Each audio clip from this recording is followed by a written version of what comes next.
My veins turned to ice the moment I saw him. The man who had shattered my world 7 years earlier. Standing in the center of my daughter's engagement party, dazzling everyone with that same devastating smile that had once deceived me when I was a grieving widow. My champagne flute slipped from my fingers and exploded against the marble floor, the sharp sound echoing like my breaking heart. Dozens of faces turned toward me, their curiosity slicing through the air, but I couldn't move. I couldn't even draw a breath. My gaze was locked on the ghost who had just stepped out of my past. If you're watching this, make sure to subscribe and tell me where you're tuning in from. My name is Evelyn Rowe, though most people simply call me Evie. At 65, I had convinced myself I could recognize men who preyed on vulnerable women. I'd been wrong before, dangerously wrong. There I stood in my daughter Clara's immaculate living room, surrounded by the glittering elite of Chicago society, realizing that the nightmare I had escaped 7 years ago had walked back into my life, this time under a new name. He called himself Daniel Price, dressed sharply, every inch the polished gentleman. Clara hurried over, concern replacing her earlier excitement about her wedding dress fitting. "Mom, what's wrong? You look like you've seen a ghost." Ghost was exactly the word I'd been grasping for. Daniel Mercer, the man who had nearly destroyed me in 2018, was now my daughter's fiancé. He looked almost unchanged, the same glacial blue eyes, the same seductive grin, the same calculated charisma that could fill a room. At 50, he still radiated that magnetic danger that made women forget to protect themselves. "I'm fine, sweetheart," I lied, my voice trembling despite my effort to sound calm. But I wasn't fine. Inside, my mind was spiraling back to the year 2018, to Chicago, to the woman I'd been then. I was 58, barely 6 months into widowhood after Richard's sudden heart attack had ripped away my stability. I was drowning in grief when I met Mike Mercer at a coffee shop near my grief counseling center. He was 42, charismatic and disarmingly gentle, with just enough vulnerability to make me feel needed again. For nearly 10 months he made me believe I was still desirable, still alive. Until the day I discovered he had been quietly siphoning off the life insurance money Richard had left me. The safety net meant to protect my future. "Mom, let me introduce you properly," Clara said brightly, unaware of the storm brewing behind my eyes. "Daniel, this is my mother, Evelyn Rowe." He stepped forward smoothly, his expression polite and confident. For a fleeting instant, recognition flashed in those piercing blue eyes, then vanished behind the mask of a man meeting his future mother-in-law for the first time. "Mrs. Rowe," he said warmly, extending his hand.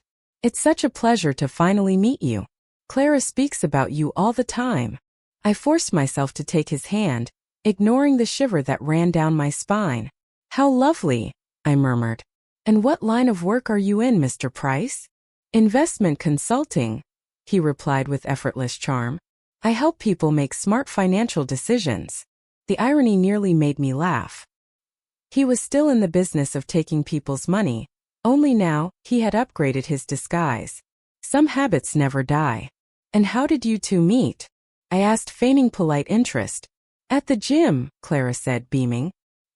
He was persistent, asked me out for 3 weeks before I finally agreed.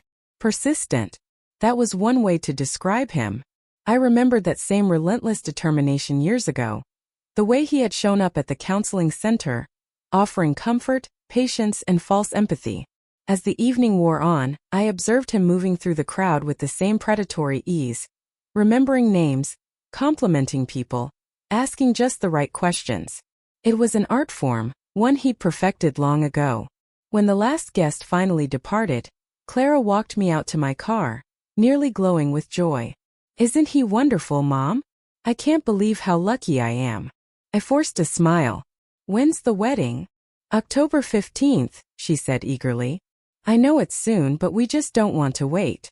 When you know, right? October 15th. Less than a month away." My heart sank as I realized how little time I had to uncover whatever Daniel was truly after. But deep down I already knew. Clara's trust fund from her late father was scheduled to mature when she turned 35, in 18 months, releasing $2.5 million. That amount would make my lost $75,000 look like pocket change. 3 sleepless nights later, I sat alone in my kitchen at 2 in the morning, laptop open, chasing every digital trace of Daniel Price I could find. The results made my skin crawl. Officially, he didn't exist until January of 2020. Before that, there were no social media profiles, no public records, no online presence at all, an impossibility for a so-called investment consultant. Either he had meticulously erased his past, or Daniel Price was a carefully manufactured identity. By Friday, I had hired a private investigator named Diana Keller, a woman in her 50s known for her sharp instincts and no-nonsense approach. She called me early Saturday morning, her tone serious. "Mrs. Rowe, we need to meet in person. This can't wait." We met at a quiet diner on the outskirts of the city. Diana spread a stack of photos and documents across our booth. "Daniel Price checks out perfectly, too perfectly," she said. "No record, no debt, no dirt. Everything starts in 2020. It's as if he was born 5 years ago." She pointed to business licenses, tax documents, and rental agreements, all beginning the same month. "I ran comparisons on similar cases," Diana continued. "The pattern suggests either identity theft or witness protection, but my contacts in law enforcement ruled out the latter." "What about before 2020? I asked, though dread was already coiling in my stomach. "That's where it gets interesting," she said, sliding another file across the table. "There was a Daniel Mercer in Chicago who disappeared in 2018 after being investigated for romance fraud. The case went cold when he vanished." My coffee cup rattled as my trembling hands struggled to hold it steady. "What kind of fraud are we talking about?" "He targeted widows and divorcees," Diana explained. "He'd comfort them during vulnerable times, earn their trust, and slowly drain their accounts, usually between $50,000 and $100,000 per victim." I closed my eyes as the memories flooded back. The $75,000 gone forever, the betrayal, the shame. The money Richard had left to secure my future, stolen by the man who had claimed to love me. Diana hesitated, her voice softening. "There's more. I've been tracing similar patterns across the country: Phoenix in 2020, Nashville in 2022, Denver in 2023. Always the same profile. Professional women between 28 and 35. My veins turned to ice the moment I saw him. The man who had shattered my world 7 years earlier. Standing in the center of my daughter's engagement party, dazzling everyone with that same devastating smile that had once deceived me when I was a grieving widow. My champagne flute slipped from my fingers and exploded against the marble floor, the sharp sound echoing like my breaking heart. Dozens of faces turned toward me, their curiosity slicing through the air, but I couldn't move. I couldn't even draw a breath. My gaze was locked on the ghost who had just stepped out of my past. If you're watching this, make sure to subscribe and tell me where you're tuning in from. My name is Evelyn Rowe, though most people simply call me Evie. At 65, I had convinced myself I could recognize men who preyed on vulnerable women. I'd been wrong before, dangerously wrong. There I stood in my daughter Clara's immaculate living room, surrounded by the glittering elite of Chicago society, realizing that the nightmare I had escaped 7 years ago had walked back into my life, this time under a new name. He called himself Daniel Price, dressed sharply, every inch the polished gentleman. Clara hurried over, concern replacing her earlier excitement about her wedding dress fitting. "Mom, what's wrong? You look like you've seen a ghost." Ghost was exactly the word I'd been grasping for. Daniel Mercer, the man who had nearly destroyed me in 2018, was now my daughter's fiancé.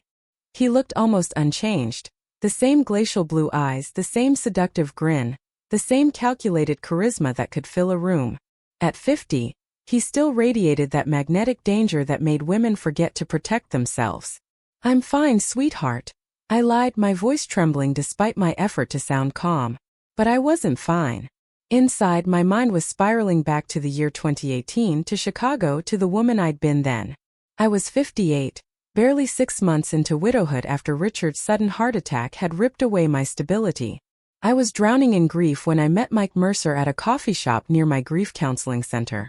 He was 42, charismatic and disarmingly gentle, with just enough vulnerability to make me feel needed again. For nearly 10 months he made me believe I was still desirable, still alive. Until the day I discovered he had been quietly siphoning off the life insurance money Richard had left me. The safety net meant to protect my future. "Mom, let me introduce you properly," Clara said brightly, unaware of the storm brewing behind my eyes.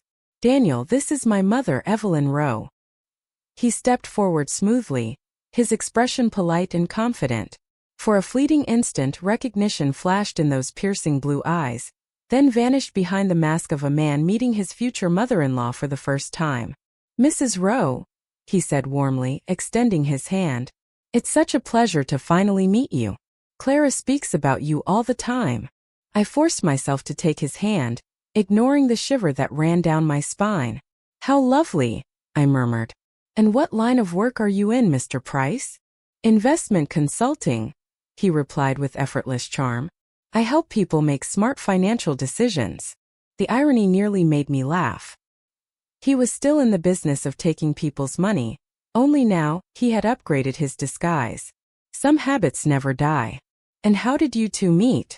I asked, feigning polite interest. At the gym, Clara said, beaming. He was persistent. Asked me out for 3 weeks before I finally agreed. Persistent. That was one way to describe him. I remembered that same relentless determination years ago. The way he had shown up at the counseling center, offering comfort, patience, and false empathy. As the evening wore on, I observed him moving through the crowd with the same predatory ease, remembering names, complimenting people, asking just the right questions. It was an art form, one he'd perfected long ago. When the last guest finally departed, Clara walked me out to my car, nearly glowing with joy. Isn't he wonderful, Mom? I can't believe how lucky I am. I forced a smile. When's the wedding? October 15th, she said eagerly. I know it's soon, but we just don't want to wait. When you know, right? October 15th. Less than a month away. My heart sank as I realized how little time I had to uncover whatever Daniel was truly after. But deep down I already knew. Clara's trust fund from her late father was scheduled to mature when she turned 35, in 18 months, releasing $2.5 million. That amount would make my lost $75,000 look like pocket change. 3 sleepless nights later, I sat alone in my kitchen at 2 a.m, laptop open, chasing every digital trace of Daniel Price I could find. The results made my skin crawl. Officially, he didn't exist until January of 2020. Before that, there were no social media profiles, no public records, no online presence at all, an impossibility for a so-called investment consultant. Either he had meticulously erased his past, or Daniel Price was a carefully manufactured identity.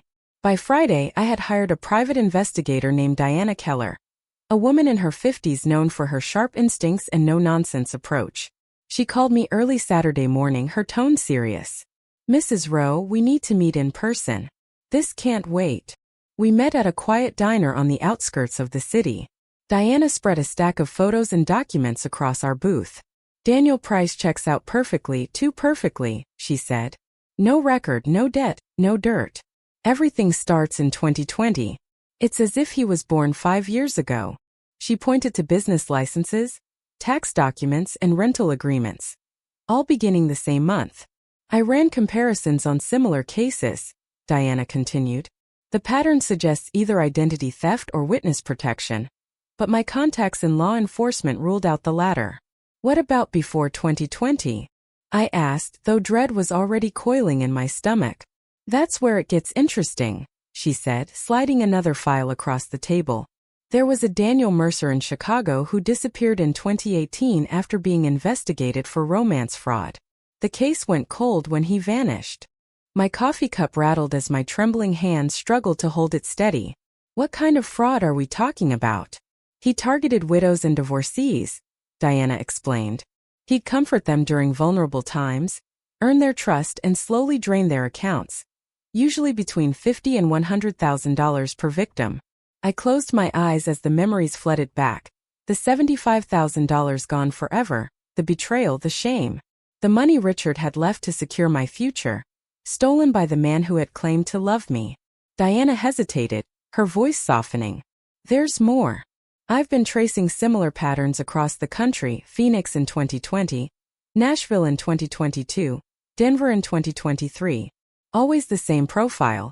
Professional women between 28 and 35. Quick engagements, sudden disappearances, always just before the wedding. With their money, of course. I whispered the words more to myself than to Diana. Whatever he could lay his hands on, he took. The woman in Nashville had lost her entire inheritance. The Denver victim's business accounts were wiped clean the day before she was meant to walk down the aisle. I stared down at the photo of Clara's engagement I had brought to show Diana. My daughter's radiant smile filled the frame. My beautiful, trusting girl who had inherited her father's warmth and generosity. She was also set to inherit a substantial fortune on her next birthday. My voice trembled as I asked, "What am I supposed to do?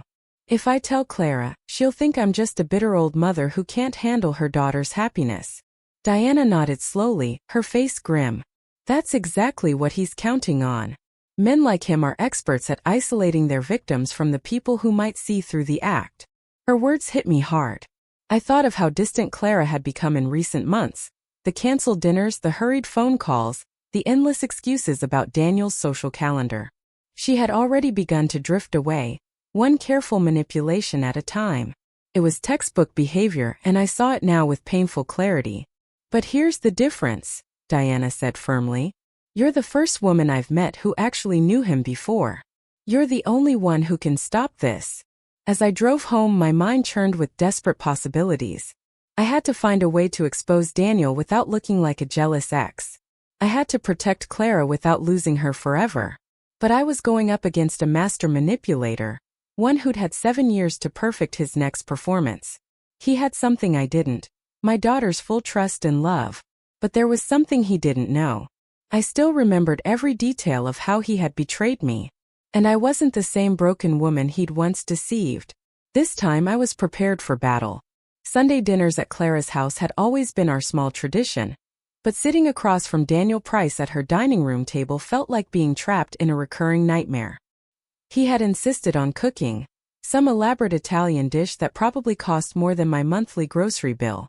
"This is incredible, honey," Clara said brightly, reaching for his hand. "Mom, you need to get his recipe." "Oh, I doubt I could replicate Daniel's magic," I replied with my sweetest smile. "I'm sure it requires very expensive ingredients." Daniel laughed smoothly, the sound practiced. "Actually, it's quite simple. The secret is taking time to build trust with your ingredients. Let them blend naturally." The double meaning hit like a knife. Building trust, something he had always been dangerously skilled at. "So Daniel," I said, cutting into my chicken, "Clara mentioned you're from the East Coast. Which part exactly?" "Boston," he said easily. "Though I moved around a lot for work, Los Angeles, Phoenix, Nashville." My fork paused halfway to my mouth. Those exact cities, the same ones Diana had mentioned. Same timeline.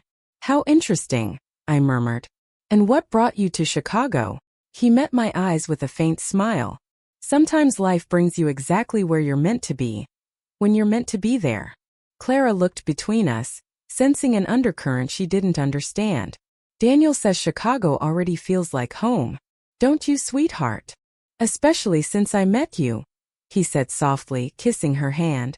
"And now, meeting your wonderful mother." I wanted to throw my wine in his smug face, but instead I smiled. "What about your family? Will any of your relatives be coming to the wedding?" He sighed with feigned sorrow. "Unfortunately not. I'm on my own now. My parents passed away when I was young. No siblings." His tone carried just the right note of melancholy, but I caught the inconsistency immediately. 7 years ago, his story had been entirely different. Back then, his parents were alive but estranged. He'd simply polished the lie. When Clara excused herself to take a work call, we were finally alone. Daniel leaned back in his chair, swirling his wine. "Clara's told me a lot about her childhood. Must have been tough, raising her alone after her father passed." "We managed," I replied evenly. "I'm sure you did." She mentioned her trust fund, how it matures next year when she turns 35. There it was, the real motive laid bare. Clara's trust fund worth over $2 million, accessible in just 18 months. "She's very fortunate," I said coolly. He smiled. "She is. And so trusting. Sometimes I worry about that. The world can be cruel to people with hearts as open as hers." The audacity of the statement almost made me laugh. He was warning me about people like himself, all while planning to empty her accounts. "Yes," I agreed softly. "I worry about that too." Our eyes locked across the table. The polite mask slipped for an instant. He was studying me, testing if I remembered, and I was letting him know I did. I'd hate for anyone to come between Clara and her happiness, he said quietly. She's had enough disappointment. The warning beneath his words was unmistakable. If I tried to expose him, he'd twist the story and make me the villain, the bitter mother unwilling to see her daughter happy. From the living room, I heard Clara's cheerful voice as she ended her call. Daniel's mask slid perfectly back into place. "I'm so glad we had this talk, Evelyn," he said warmly. "I have a feeling we'll get along just fine." When Clara returned, she looked between us with hope in her eyes. "Are you two bonding?" "Absolutely," Daniel replied smoothly. "I was just telling your mother how much I'm looking forward to becoming part of this family." That night as I drove home, my hands trembled so violently I had to pull over twice. Daniel Mercer wasn't just back. He was preparing to destroy the one person I loved most in the world. And this time he wasn't aiming for $75,000. This time he was going after everything. Monday morning, the call I'd been dreading came. Clara's voice sounded tight, almost cold. "Mom, we need to talk." An hour later, she stood on my doorstep, arms crossed, expression guarded. She didn't even step inside. "Daniel told me about your conversation yesterday," she said flatly. My stomach dropped. "What conversation would that be?" "Don't play dumb, Mom. The way you interrogated him at dinner," Clara began sharply, her arms crossed, voice trembling with restrained anger. "You asked all those invasive questions about his family and past. He said you seemed almost suspicious of him." I took a breath, trying to keep my voice even. "I was only trying to get to know him better." "Isn't that what mothers usually do?" "Not like that," she snapped. "You were practically giving him the third degree. And those little comments about expensive ingredients and where he's from. What's wrong with you, Mom?" The realization hit me like a slap. This was exactly what Daniel had been orchestrating from the start, driving a wedge between us until anything I said would sound like jealousy or sabotage. "Clara, sweetheart, I'm just worried. Everything is happening so quickly." "There it is," she interrupted bitterly. "I knew you'd say that. You can't stand that I'm happy, can you?" "That's not true, and deep down you know it." "Do I?" she challenged. "Because ever since I started dating Daniel, you've been acting strange. Questioning his job, his past, his intentions. Why can't you just trust me?" I looked at her, my beautiful, determined daughter, the accomplished attorney I had raised alone after Richard died, and saw how deeply Daniel had already poisoned her thoughts. He'd been working on her for months, planting doubts about my motives, reshaping my love into something that looked like control. "Clara, I love you more than anything in this world," I said softly. "Every decision I've ever made has been to protect you, to support you. Then why can't you just be happy for me?" Her voice cracked, and for a moment, the little girl I'd once held in my arms flickered through. "I've finally found someone who loves me, who wants a life with me. And instead of being glad, you're trying to ruin it." "I'm not trying to ruin anything," I pleaded. "I just think you should take things a little slower." She shook her head. "That's exactly what Daniel said you'd say. He warned me you might have trouble letting go. That some mothers can't handle their daughters finding real love." The manipulation was masterful. Daniel had painted himself as the patient, understanding man caught between a jealous mother and her daughter's happiness. It made Clara feel protective of him, and suspicious of me. "What else did he say?" I asked quietly. Clara hesitated, then lifted her chin. "He said maybe we should take a break from family drama until after the wedding.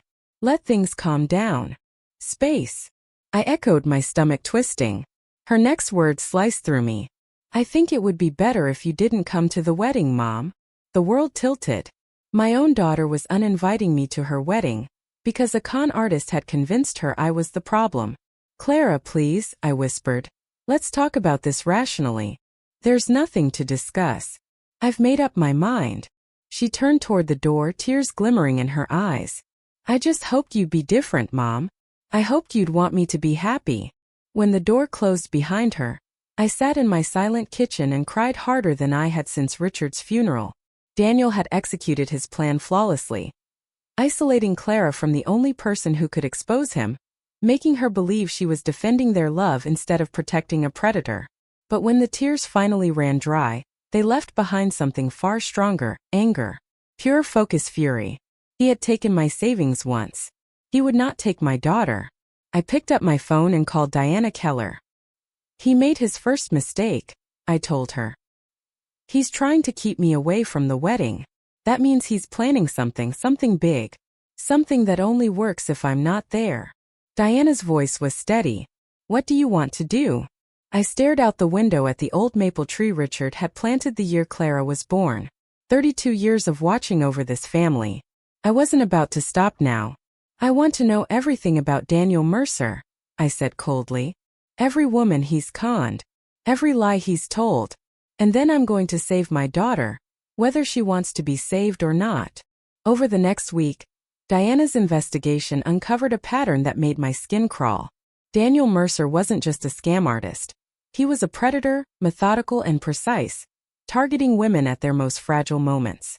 Look at this, Diana said one evening, spreading photographs across my dining room table. Denver, 2023. Lauren Porter, 34. Recently divorced, inherited her grandmother's antique jewelry business. Daniel appeared 6 months later. The photo showed a blonde woman with gentle eyes, standing beside the man now engaged to my daughter. He looked identical, not a day older, as though time had paused for him. Nashville, 2022, Diana continued. Hannah Klein, 38. Lost her husband in a motorcycle accident, received a large life insurance payout. Another photo, another smiling woman. Another familiar grin on Daniel's face. Phoenix, 2020, she said, sliding a third image toward me. Isabel Lau, 36. Tech executive. Sold her startup for a small fortune. The pattern was chilling. Successful women in their 30s, each facing a major life transition and holding significant assets. Just like Clara, who had recently made partner at her firm and whose trust fund was nearly mature. What happened to them? I asked, already dreading the answer.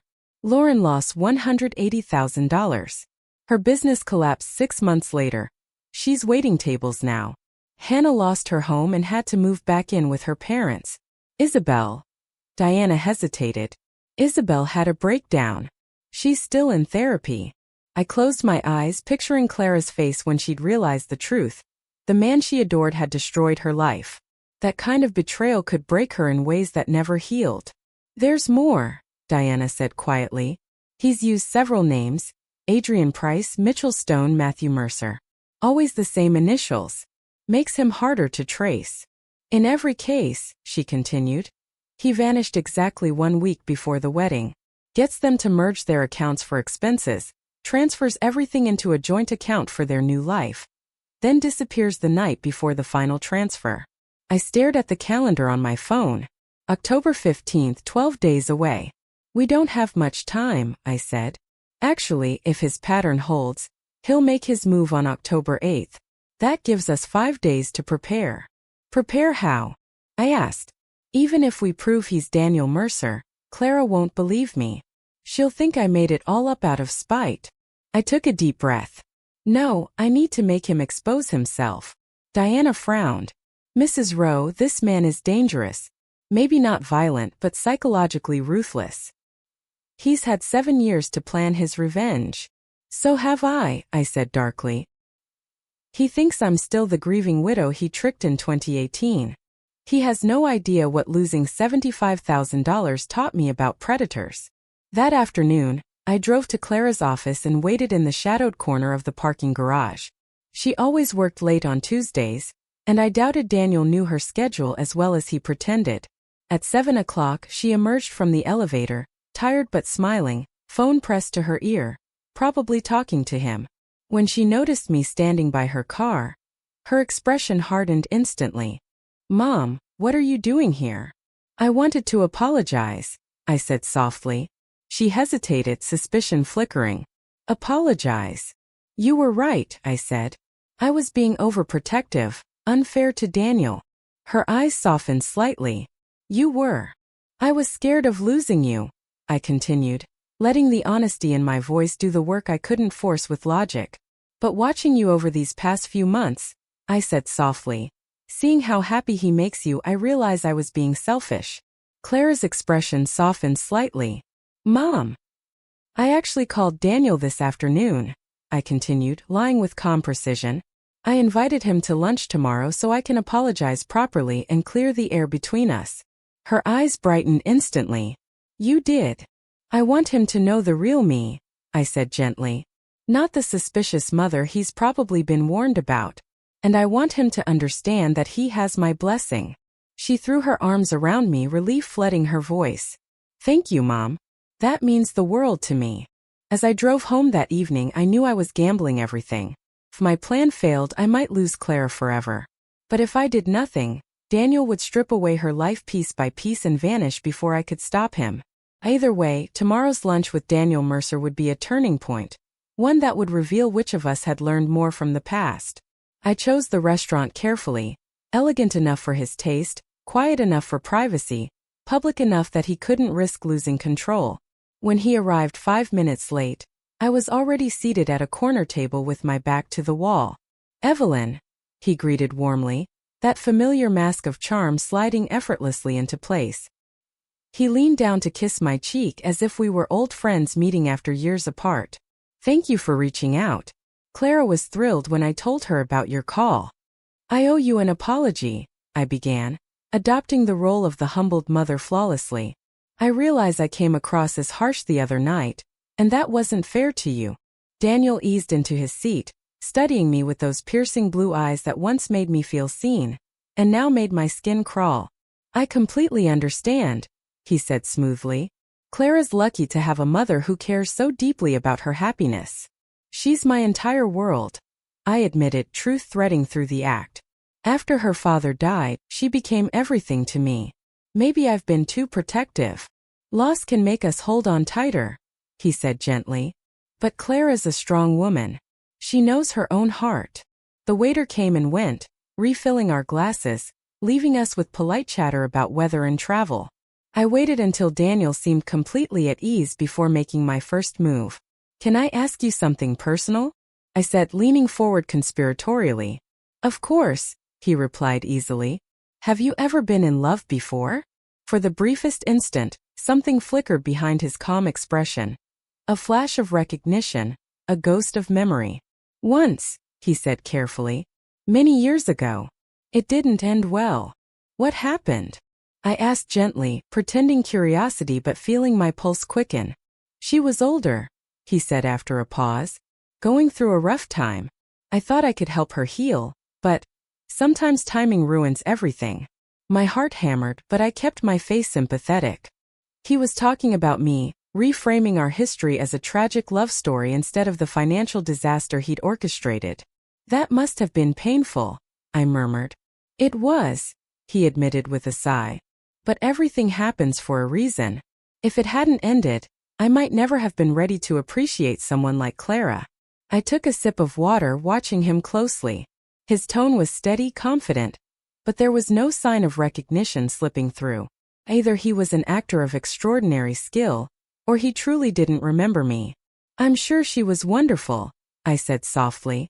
She was beautiful, he said, eyes distant. Smart. Vulnerable. She just lost her husband and was drowning in grief. How tragic, I replied, voice deliberately light. What was her name? He smiled faintly. Evelyn. Evelyn Crane, though she went by Evie. Strange coincidence, right? Here I am, about to marry another Evelyn's daughter. The blood drained from my face so quickly I thought I might faint. He knew. He'd known exactly who I was, maybe from the start, and was savoring every second of this performance. Still, his expression remained gentle, almost fond.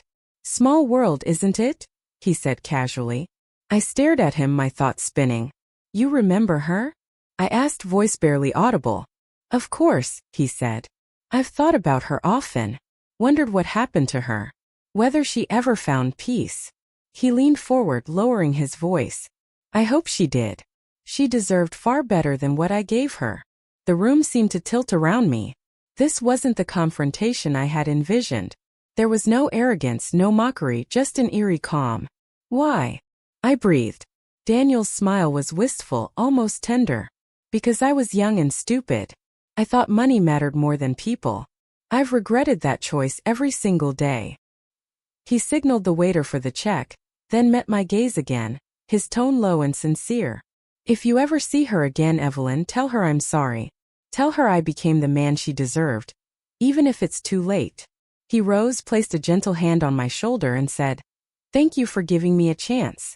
Clara is fortunate to have such a loving mother." Then he walked away, leaving me frozen in my chair. The taste of confusion thick in my throat. For 20 minutes I sat there replaying every word, every subtle inflection. His remorse had sounded real, too real. But 7 years of surviving his deceit had taught me one thing. Even the best apologies can be weapons. My phone buzzed. A message from Clara lit the screen. "Mom," Daniel said, "lunch went beautifully. He's so grateful you gave him a chance. I'm so happy we can all be a family. Love you." I exhaled sharply. The manipulation had shifted forms. He wasn't threatening anymore. Now he was disarming, cloaking himself in regret and vulnerability to make me question my own instincts. I drove straight to Diana Keller's office. One look at my face and she knew something had changed. He's playing a completely different game. I told her and described every detail of the lunch. Diana frowned. "Ah, the reformed bad boy act. That's a sophisticated twist. But there's no doubt he knew exactly who you were, the details, the name, even the grief. He's been planning this approach for months." I paced the office, heart pounding. Then what's his real goal, Diana? If he's pretending to be reformed, why target Clara specifically? Diana's eyes darkened. "Because he hasn't changed, Evie. Men like him don't grow consciences, they just refine their strategy." She reached for a new file and slid it across the desk. "And what I found proves it." Inside were names, dates, and photos. Every one of his victims over the past 5 years has been the daughter or close relative of a previous victim. The air went out of my lungs. "What?" "Phoenix 2020, Diana said grimly. Isabel Lau's aunt Monica Lau was conned in Portland the year before. Nashville, Hannah Klein. Her sister Nora was his victim in Atlanta in 2021. She looked up. He's been systematically targeting families. It's not about money anymore, Evie, it's about dominance. He's proving that he can destroy entire bloodlines. I sank into a chair, numb, the full horror of his motive settling in. And Clara is just the next branch on my family tree. There's more, Diana added quietly. He's been researching your life for months. Clara's career, her trust fund, even her routines. This isn't chance. It's surgical. She spread out another sheet of paper. He's been in Chicago for 8 months. But he waited 6 before arranging his accidental meeting with Clara at the gym. That's not coincidence, that's choreography. My pulse thudded in my ears as the truth crystallized. This wasn't about love, remorse, or even greed. This was vengeance. And my daughter was his final masterpiece. I reached for my phone with trembling fingers. "Get me Hannah Porter," I said. "Right now. I need you to do something dangerous." I told Hannah, Clara's best friend. Her eyes widened. "After what you told me about him trying to flirt with me, I'm in." "What kind of dangerous?" "Not that kind," I replied quickly. "I need you to dig into something for me, quietly." Hannah leaned forward. "What exactly do you need?" "I want to know if Daniel's reached out to any of Clara's other friends. People from law school, college, her social circle. I think he's been mapping out her entire life." She fell silent for a moment, thinking, "That's strange you bring it up. Last month Clara mentioned that 2 of her college friends said some investment guy had contacted them, asking about her. She thought it was odd, but she didn't think much of it." My stomach tightened. "Did she tell Daniel?" "Of course," Hannah said quietly. "She tells him everything." After hanging up, I sat in front of Diana's investigation board. Photographs, timelines, spreadsheets, every piece of evidence meticulously pinned in place. Daniel Mercer had turned revenge into a science, each victim a calculated equation. "What do we do?" I asked Diana. "We fight science with science," she replied firmly. "I've been in contact with Ethan Lau, Isabel's brother. He's an FBI agent. He's been building a federal case against Daniel for years. Fraud across state lines, multiple identities, stolen funds. He meets every threshold for federal prosecution. So we can arrest him?" Diana hesitated. "Legally, yes. But emotionally, if we go that route, Clara will never forgive you. She'll believe you ruined her happiness out of spite. I turned to the window, the Chicago skyline glowing cold and sharp in the evening light. Then we need him to expose himself. Publicly. In a way Clara can't deny. Diana frowned. And how do you propose we do that? We give him exactly what he wants, I said quietly. My plan was deceptively simple. We would make Daniel believe he had already won, then record every detail once he dropped the facade. To do that, I'd have to become bait. Helpless, compliant, defeated. It was a risk that could destroy everything. But after our last encounter, I'd seen his fatal flaw. His ego. Daniel couldn't resist showing off how clever he was. Hannah, brave as ever, agreed to help. We mapped out every step in her apartment. This is insane, Evie, she whispered. What if he actually marries Clara? He won't, I said. Men like him don't commit unless there's a bigger payout. Once he gets control of her trust fund, he'll vanish. And if you're wrong? I didn't answer. The possibility was unbearable. The setup was elegant in its simplicity. Hannah would tell Clara that I'd had a minor accident, nothing serious, just enough to explain my absence for a few days. It would make me seem harmless, bedridden, no longer a threat. Meanwhile, Diana would contact Daniel directly, posing as a private investigator hired by a suspicious relative. She'd warn him that someone had been digging into his past but reassure him that she'd found nothing incriminating and was closing the case. The goal was to make him feel completely secure, untouchable. By Wednesday evening, everything was in motion. Hannah called Clara to tell her about my supposed fall. I waited in her guest room, feeling guilty for causing my daughter distress, but knowing it was necessary. 20 minutes later, Clara called. Mom, I just heard about your accident. Are you okay? I'm coming over right now. No, sweetheart, I said weakly, trying to sound frail. I'm fine. Just embarrassed, tripped over my own feet. But you could have a concussion. The doctor says I only need rest, I said. Maybe this is the universe telling me to stop meddling in your happiness and focus on myself. The words burned like acid, but they had the desired effect. Oh, Mom, she said softly, her anger melting. I never wanted you to get hurt. I just wanted you to trust me. I do trust you, sweetheart. I lied. Daniel is wonderful. I was wrong. When the call ended, I felt sick. But only an hour later, my phone rang again. Daniel's number. Evelyn, I heard about your accident, he said smoothly. Are you all right? I'm fine, I said. Just feeling a little foolish. These things happen, he replied lightly. Listen, I was thinking I could bring you some soup tomorrow. My chicken noodle's famous, and it might serve as a peace offering. That's kind of you, but I don't want to impose.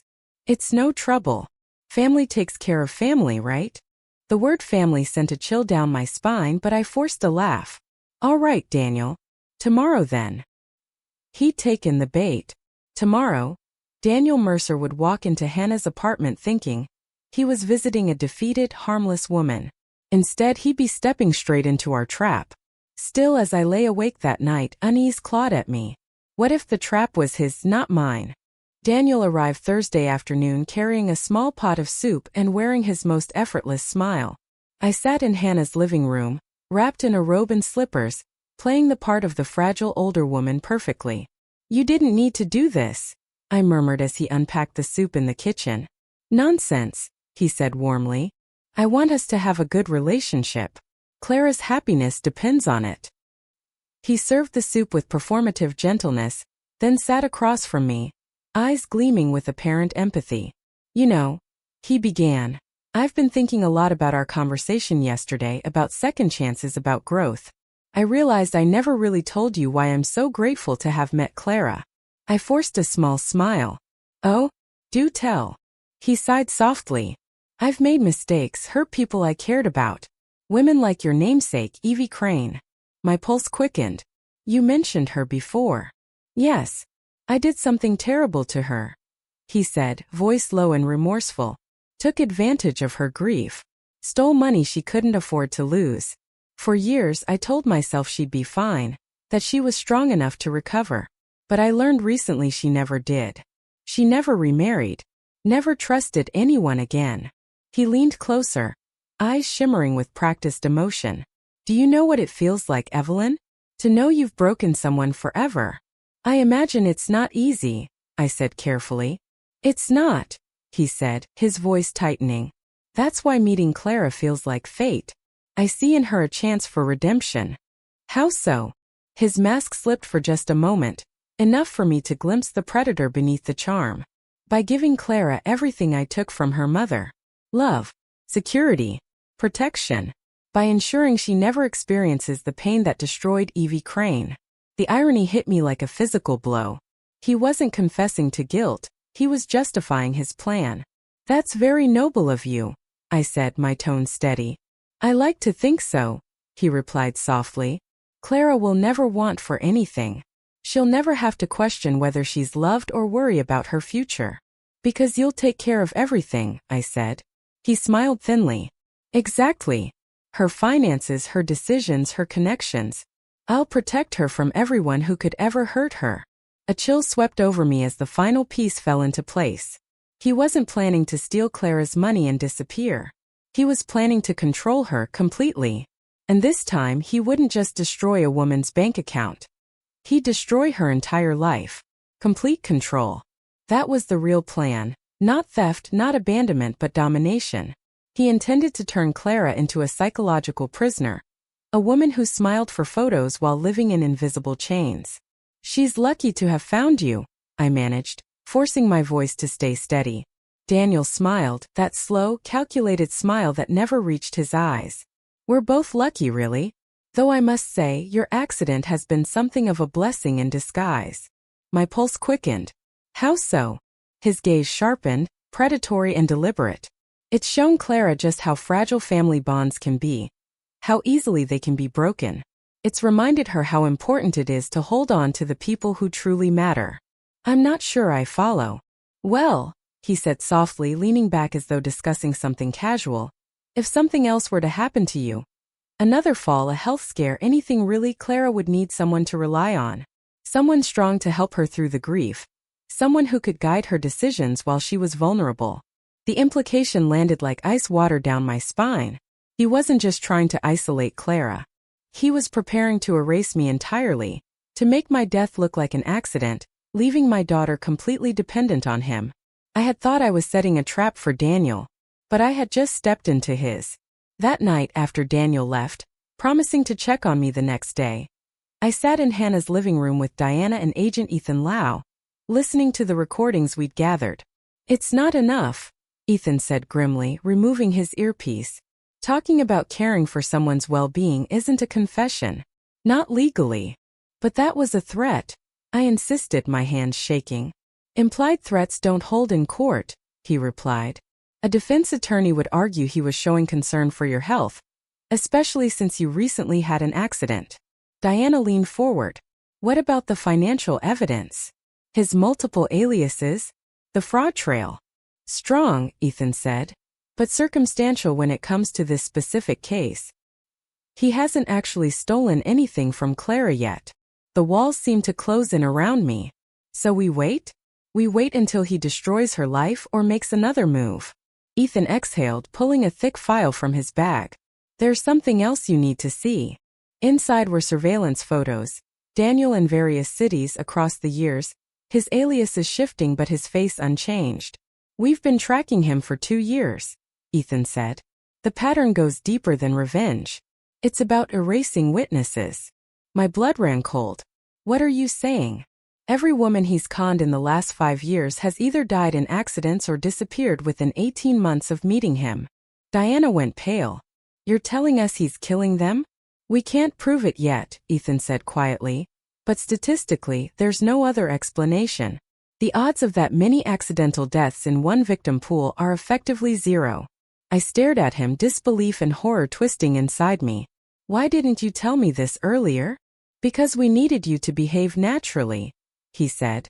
If you'd known he might be a serial killer, your reactions would have changed, and he'd have sensed it immediately. My thoughts raced back to the soup he'd brought, the way he insisted I eat it. Oh my God, the soup!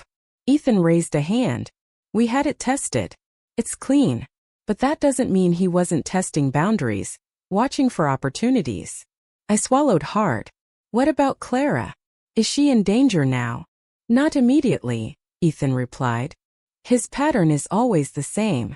He gains legal access first: marriage, joint accounts, power of attorney. Then the accidents begin. So we have until the wedding, Diana said. Ethan shook his head. No. We have until the honeymoon. That's when his victims vanish. The silence that followed was suffocating. He wasn't just a con man anymore. He was a predator perfecting his method. Marriage, control, death, repeat. And my daughter was next in line. What do we do? I whispered. Ethan closed the file. We force his hand. Make him believe you're about to expose everything. His ego won't tolerate being outsmarted. I stared at him. You want me to confront him? With backup, Ethan confirmed. We'll wire you for sound and monitor the entire meeting. Get him talking in his own environment. Make him think you know the truth and are planning to tell Clara. Diana looked uneasy. That's incredibly dangerous. Yes, Ethan said simply. But it's the only way to make him slip, to get something admissible. I thought of Clara, my beautiful, brilliant daughter, still believing she'd found her soulmate, and felt something inside me harden. When? Tomorrow night, Ethan said. Clara's at that legal conference until Sunday. It's the best window we'll get. As I drove home, gripping the wheel so tightly my knuckles ached, I understood what was at stake. I was about to face a man who had turned manipulation and murder into an art form. But for the first time in 7 years I wasn't afraid. Because I wasn't the grieving widow he had deceived in 2018. I wasn't even the cautious mother he tried to charm at lunch. I was a woman who had spent 7 years learning to recognize predators. And tomorrow night, this predator was going to learn exactly what I had become. Saturday evening came cold and clear.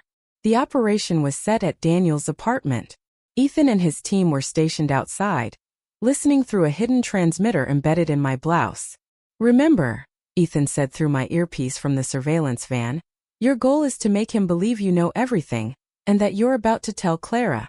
His ego won't allow it. He'll slip. And if he gets violent? I asked quietly. He won't, Ethan said. Violence isn't his style. Too messy. Too visible. He prefers accidents. I took a deep breath and walked up the stone steps to his building. My heart pounded so loudly I could hear it in my ears. This was it. The confrontation that would either save my daughter's life or end mine. Daniel answered the door wearing casual clothes, his expression open and pleasant. Evelyn, he greeted as if we were old friends. What a surprise. Feeling better. Much better, I said evenly. Can we talk? Of course. Come in. His apartment was spotless, elegant but impersonal. The kind of place meant to be left behind quickly. Can I get you something to drink? He asked politely. No, thank you. I met his eyes. Daniel, I need to tell you something important. His posture stiffened slightly. What's that? I know who you really are. For an instant the charm vanished. His smile froze, his jaw flexed, and the warmth in his eyes evaporated. Then just as quickly the mask returned. I'm not sure what you mean, he said calmly. 7 years ago, you were Daniel Mercer. You stole $75,000 from me and disappeared. He laughed softly, shaking his head. Evelyn, I think you're mistaken. Isabel Lau. Hannah Klein. Lauren Porter, I said, voice firm. Should I keep going? His body went still, predator still. Those are just names to me. They were names to the FBI too, I countered. Until they started connecting the dots. Did you know Isabel's brother is a federal agent? He's been building a case against you for years. Daniel moved toward the kitchen, opening a drawer. I couldn't see what was inside, but I forced myself to keep speaking.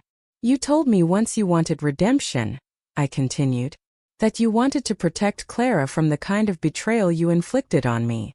Poetic words. I meant them, he said, his tone chillingly sincere. I'm sure you did, I said. But we both know protection isn't what you have in mind. He turned then, smiling faintly. What do you think I have in mind, Evelyn? My pulse thundered in my ears. I think you plan to marry my daughter, take control of her assets, and then stage a tragic accident during your honeymoon. Just like you've done with every other woman who trusted you. Daniel's hand froze inside the drawer. When he turned back toward me, the charming mask he'd worn for years was gone completely. His expression was stripped of pretense, cold, sharp, and dangerous. "Prove it," he said quietly. "I don't have to prove anything," I replied, keeping my voice firm though my heart pounded in my throat. "All I have to do is tell Clara who you really are." He gave a low, humorless laugh. "And you think she'll believe you? Her bitter, paranoid mother who's been trying to destroy her happiness from the start." "She'll believe the FBI," I said evenly. "They have evidence connecting you to 6 murders across 4 different states." Daniel's tone darkened. "No, they have coincidences, a few suspicious deaths. Nothing that holds up in court. No evidence."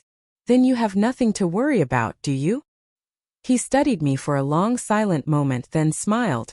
That same devastating smile that had fooled so many women before me. "You know what's beautiful, Evelyn?" he said softly. "Even if you tell Clara everything, even if she believes you, it won't matter." "Why not?" His smile turned triumphant. "Because she's already signed the paperwork transferring her trust fund into our joint account. As her fiancé, I have full legal access. $2.7 million, available Monday morning."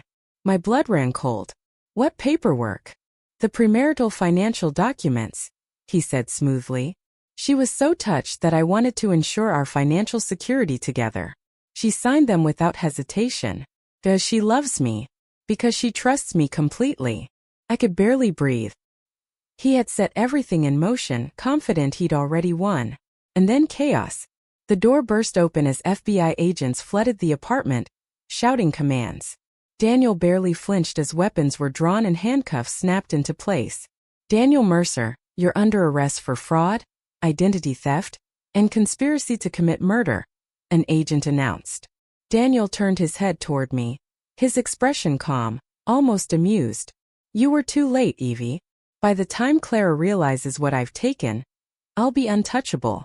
But before I could respond, a familiar voice came from behind him. "Actually," it said, cool and sharp, "you're the one who's too late."